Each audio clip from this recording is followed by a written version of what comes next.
Well, hello, and welcome back to Let's Talk. Right here on the channel where we discuss different things of topics, but mainly this time around it's all weight loss, what we're talking about. And let's continue on with the struggles and stuff that many people face today. You know, it's kind of profound that we talk about that in a society, that everything you look at on TV, you see commercials of food, this, food, that. I mean, they push cereal, the junk, basically. You don't see the healthy stuff.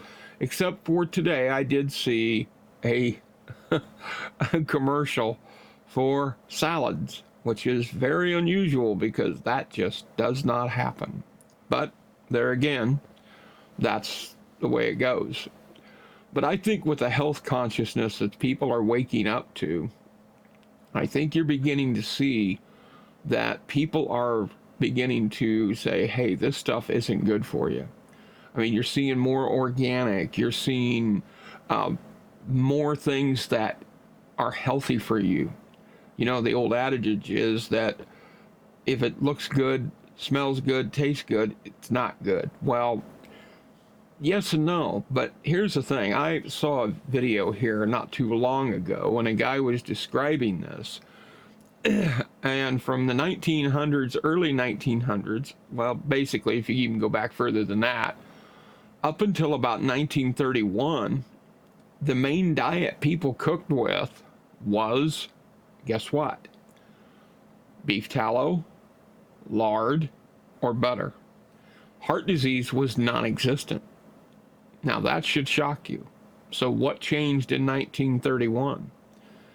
Well, a company called Procter & Gamble came out with a product called Crisco. It was a vegetable shortening. And guess what? They immediately started demonizing butter and the other fats and saying this is a more healthy alternative. And guess what started happening? In the 40s and in the 50s, heart disease started picking up, diabetes started picking up, weight started gaining. So it was a molecular structure inside this Crisco, or possibly it, maybe not, but we just don't know. But there's some correlation there that just doesn't add up. But one thing we can say, as the diet changed, so did the health problems happen to be. So there's got to be something there somewhere. But then later on, they started introducing new oils to the diet. Remember that? They added sunflower oil, and then they added canola oil. And most people do not know this, that at one time, canola oil, and this is kind of comical, was actually a machine lubricant. And they had so much of it, they didn't know what to do with it, so they reformulated it and made it for us to eat. So basically, you're eating lubricant. So now you know seed oils have some kind of problem there. You're taking something that doesn't produce an oil, so to speak, and they're making it happen. Like corn oil, safflower oil, canola oil, vegetable oil. I mean, there's all these different oils.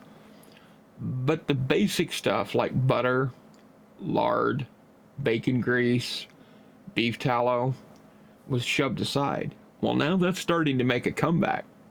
When I was growing up as a child, my mother cooked with bacon grease.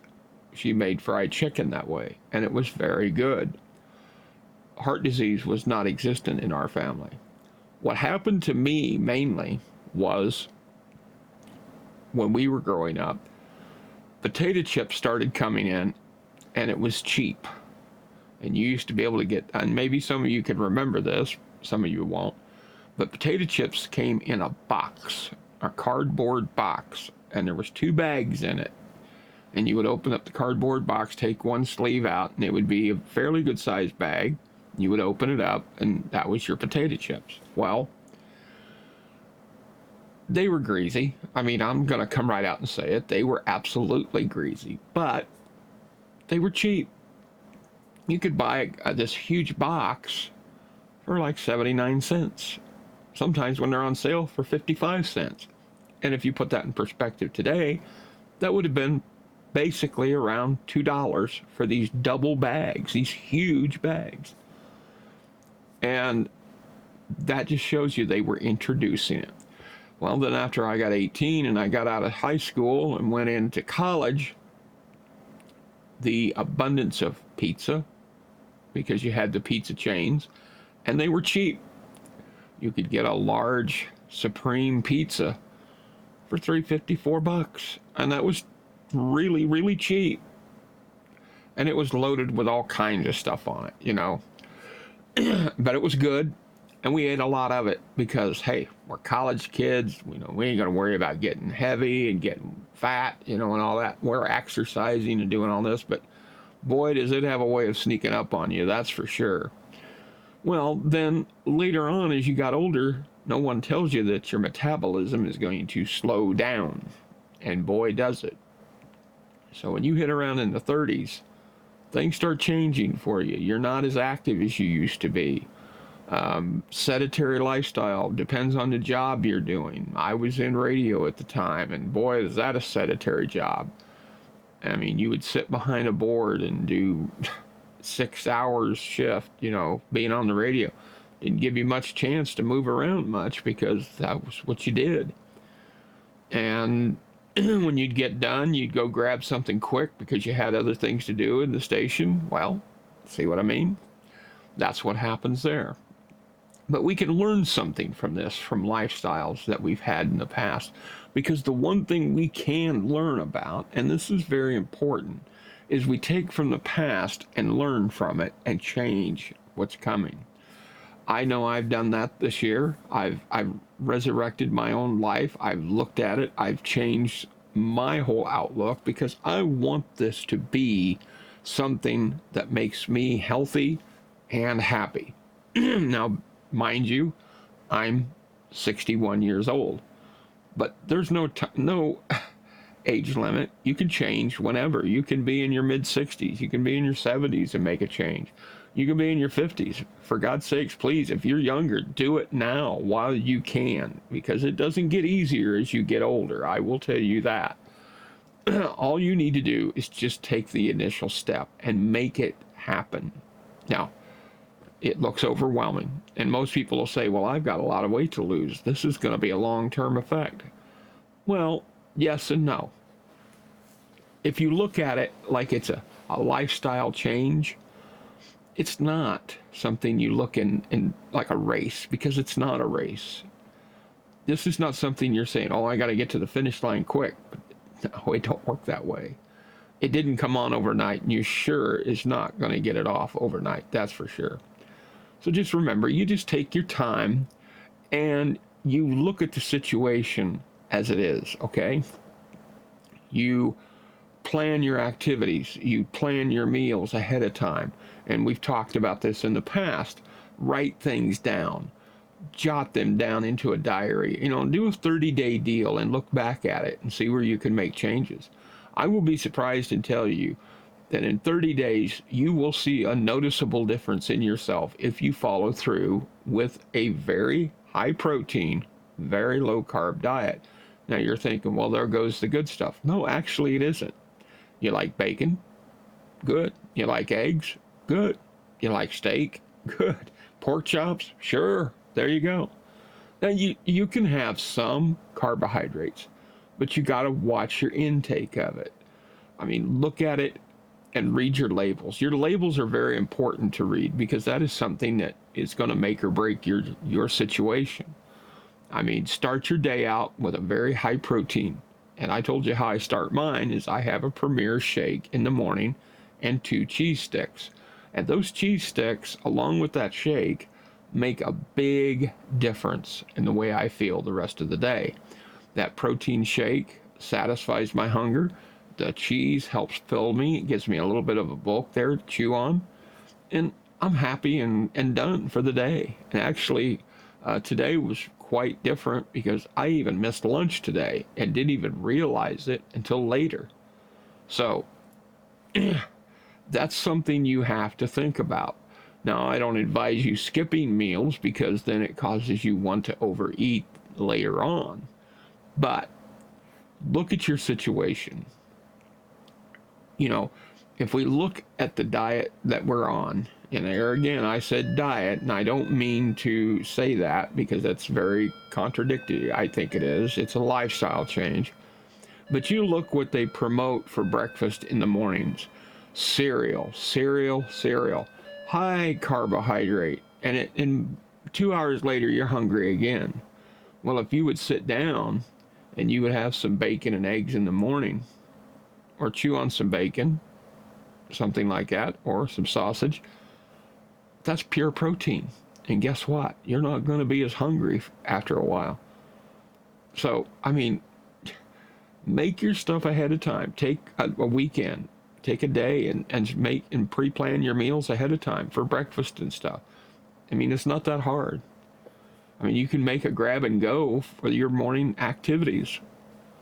It's just the way you handle the situation, okay? And another thing, to look at how you see yourself, okay, in perspective. Yeah, you can be your worst enemy. Absolutely, you can be. You can sit there, oh, I'm too fat. There ain't no way I'm going to lose enough weight for this to make any difference. Well, I'm here to tell you, I've been on this since April, and here it is October, and I have lost a boatload of weight. It's persistence, and that is the key. Never get yourself down. Always start the day feeling like today's another day, and I'm just going on about it. Pretty soon it'll become routine. And I'm serious. It will. It will become so routine to you, it'll be natural. And you'll be going, wow, this is incredible. And later on, months go by, and then all of a sudden one day you get up and you realize things don't hurt as much as they used to, or you're moving quite easily, things feel a little bit lighter than they did. Well, that's showing there's progress. It's not perfection, it's just progress, folks. That's all it is. And never, ever let anybody put you down at what you're doing. And never get somebody say a negative thing and say, oh, you're never going to make it, blah, blah, blah. Yeah, you will. Because that gives you opportunity and desire to make yourself push even further. Because that's what you need to do. I'm taking it from me, okay? I had people that put me down for being heavy and everything else, and that gives you a low self-esteem, and it's very profound that one person's words can react and phase inside you and hurt, and a lot of heavy people will tell you they swallow their emotions. They eat to kind of fulfill that void, as so to speak, and that's basically the sad part about it, is they've used food as a comfort. But I'm here to tell you, you don't have to do that. No. Just remember that one thing you need to do is, like I say, every time, look in the mirror and make yourself that promise that today is going to be this day, and only take one day at a time. There was an old saying we used to hear when we were kids. We had like horses, and I would grab two horses and pull them up there, and they would say, you got one ass, you can't ride two horses with one ass. So you got to live it for yourself, not for the other, okay? So mark yourself a calendar date, whether it be tomorrow or next Monday or whatever, and promise yourself, make yourself this solemn vow that today is the day that my life changes for me. And me is going to be who I do it for. Not doing it for anybody else, no loved ones, anybody else. You do it for yourself. Because here's the thing. If you do it for somebody else and they get mad at you or they make you feel bad, then guess what? You're going to quit. But you need to do this for yourself, because you are the only person that's going to basically feel the difference. Yeah, people are going to comment and say, boy, you look good and everything, but they really don't know how you feel inside. You will feel the difference. So mark it down on your calendar, or when you're going to do this, or if you're already doing it. And I hope you are. I hope you like watching these videos and it makes a difference in your life, because that's what it's all about. I do this not just for me, but I hope that I can help somebody out there for this, because it is important to me that this happens. So here we go. Take it from Rich. this can be done, because I have lost a lot of weight and I know the struggles. I've been in your shoes. Believe me, I know what you're going through. You know, I may not feel what your body does, but I've been in that same rowboat and I've rode the same roads that you're doing. And believe me, if you only got one oar, you're only going to go around in circles. So put both oars in the water and make your progress day by day. And in 1 year's time, you're going to look back and say, boy, this feels great. I should have done this sooner. And that's the truth. So no, just think about this, folks. No matter what the struggles, there's always hope. Thanks again for tuning into Let's Talk with Rich here. Don't forget to click that like and subscribe button down there and comment too if you have any questions. Again, I'm Rich here on Let's Talk. I'll see you again soon.